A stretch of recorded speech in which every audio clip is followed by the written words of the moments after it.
En este video vamos a hablar de JSX, que son las siglas de JavaScript XML, y JSX es una sintaxis que se utiliza en React para construir el markup de los componentes. JSX se parece a HTML, pero tiene algunas diferencias. La primera es que se utiliza class name en vez de class para definir las clases CSS dentro del HTML. En HTML utilizaría algo como así para asignarle la clase active a ese div, pero eso en JSX no va a funcionar. Tienes que utilizar class name, la N en mayúscula y todo pegado, si no simplemente ignora esos estilos. Y lo segundo es que todas las etiquetas se deben cerrar explícitamente. Uno en HTML puede dejar abiertas o no utilizar una etiqueta de cierre para etiquetas como image, input, brhr. Eso no se puede hacer en JSX, tienes que cerrarla explícitamente, ya sea con una etiqueta de cierre como lo estamos haciendo ahí en el input, o con un slash antes de cerrar la etiqueta como lo estamos haciendo en la imagen. Lo que debes tener en cuenta es que JSX se transforma en código JavaScript, entonces si tenemos un fragmento como este que es un div con class name active y después un hola mundo, él lo va a traducir a una línea como esta en JavaScript, react.createElement, que es el método con el que se crean los elementos de React. Ese método createElement recibe una lista variable de argumentos. Los dos primeros son el elemento que se quiere crear, en este caso un div, y después los atributos que se le están pasando a ese elemento, en este caso classNameActive, pero si no tiene atributos se pasa ahí null, y los demás argumentos son los hijos directos de ese elemento, que también pueden ser otros elementos de React. Si quieres ver el código JavaScript que se genera a partir de un JSX, puedes ir a esta página que es, la voy a dejar en los recursos, es babel.js.io. Recuerda que Babel es la herramienta que se utiliza para transformar tanto código ECMAScript 2015 como JSX a un JavaScript anterior que es ES5 y es el que soporta la mayoría de navegadores. Y si entras a este link Try It Out, vas a ver estos dos paneles y acá a la izquierda puedes escribir código ECMAScript 2015 o JSX y acá a la derecha vas a ver el resultado. Entonces si tenemos un div sin ningún cuerpo, por ejemplo, eso se va a convertir en este código JavaScript. Y si tenemos aquí un cuerpo, hola mundo, aquí tuve un error de esta forma, no, acá hay un problema así, este sería el resultado en JavaScript. Ahí puedes probar tu código JSX para ver cómo queda creado en JavaScript. Y eso, o que JSX se transforme en JavaScript, tiene unas ventajas importantes. Quizá la más interesante es que nos va a mostrar algunos errores en tiempo de compilación y no como pasa en HTML, que hasta que uno no abre el navegador y ve el problema no se da cuenta del error. Por ejemplo, si tenemos aquí nuestro JSX con este código y acá está el resultado y se nos olvida la etiqueta de cierre de este H1 y guardamos, él nos va a mostrar en el navegador y también en la línea de comandos el error, y acá lo que nos dice es que existen contenidos de JSX sin terminar en la línea 7, así que ya uno puede entrar a ver cuál es el problema y corregirlo de esta forma. ¿Listo? Veamos otras de las características de JSX.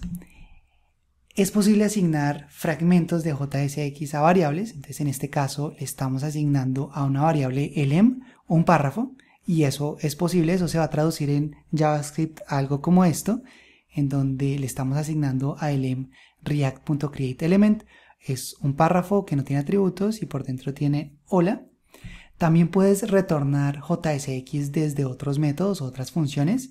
En este caso vamos a retornar un párrafo con hola si se cumple una condición, o mundo en caso de que no, otro párrafo con mundo en caso de que no se cumpla esa condición. Y eso nos va a permitir organizar nuestro markup del componente de forma más modular. Podemos separar cosas en otros métodos y hacer más legible el código del markup del componente. También hay algunas limitaciones que debes saber de JSX. La primera es que no puedes retornar de funciones o asignar a variables elementos adyacentes. Supongamos que queremos devolver 2 párrafos. Esto no es posible, esto genera un error. Lo que tendríamos que hacer es envolver esos 2 párrafos dentro de otro elemento raíz. Entonces siempre hay que retornar un elemento raíz, porque si no, eso no funciona. Para no devolver todo ese código JSX en la misma línea, tú lo puedes dividir en varias líneas. Sin embargo, fíjate que ahí se pierde un poco la indentación. Entonces vas a ver mucho este patrón, que es que envuelven todo el JSX en paréntesis y lo empiezan a escribir en la siguiente línea. Los paréntesis no son necesarios a menos de que uno comience a escribirlo en la siguiente línea, pero se ve mucho más organizado. De hecho, si vamos a nuestra aplicación, fíjate que está de esa forma.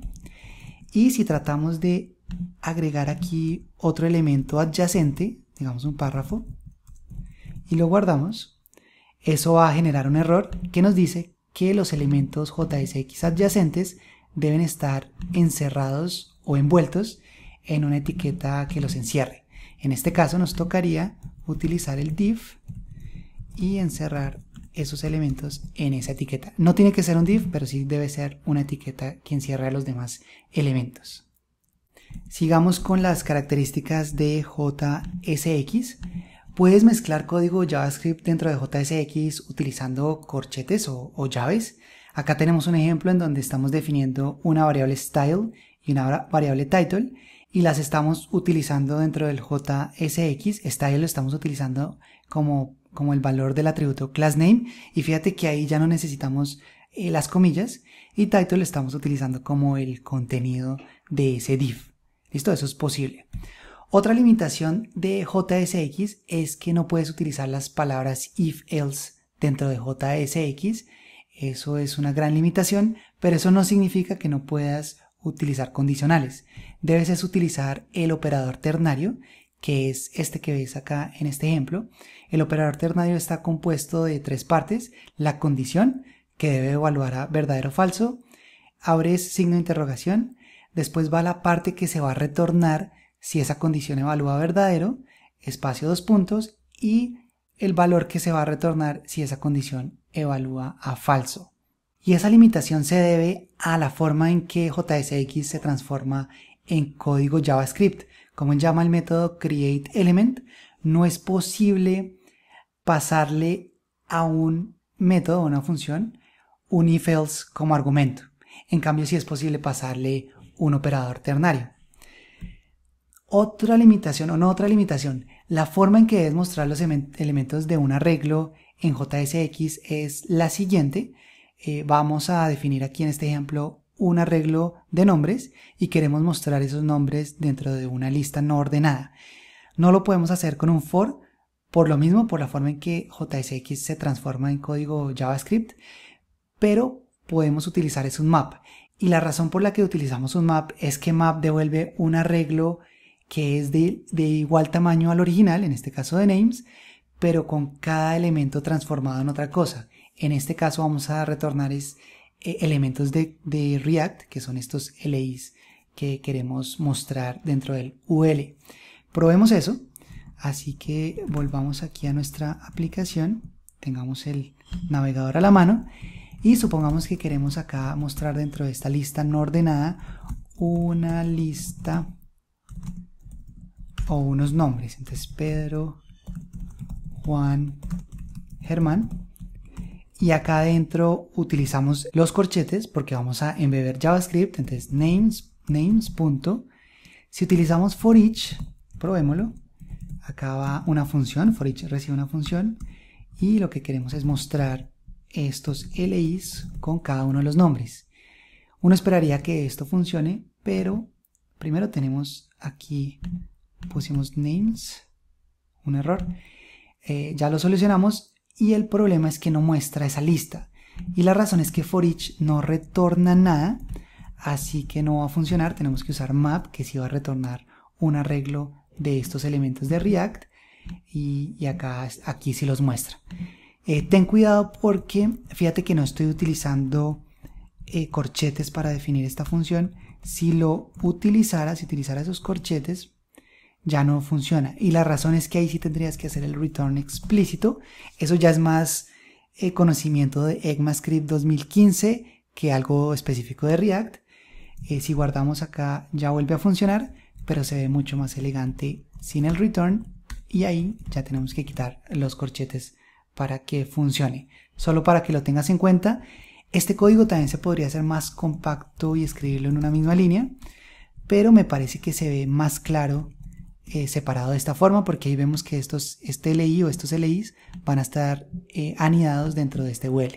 Si vemos lo que nos genera este código, vamos a pegarlo por acá, orientémoslo bien para que no se vea así muy feo, de esta forma, eso sí, y veamos el resultado. Entonces tenemos el createElement, que es el UL, no recibe ningún atributo, y después tenemos como argumento, él le pasa este map, y ese map va a retornar un arreglo. O sea, aquí va a quedar un arreglo como que le va a pasar como parámetro a este createElement. En cambio, si utilizamos for each no retorna nada, es como si acá le pasáramos un null a este createElement, y ahí no va a mostrar, por eso no muestra nada. Eso es la razón, simplemente para que la conozcas. Igual no te preocupes si no es claro porque no funciona el for each y si el map, simplemente recuerda que para iterar por un arreglo utilizas el map.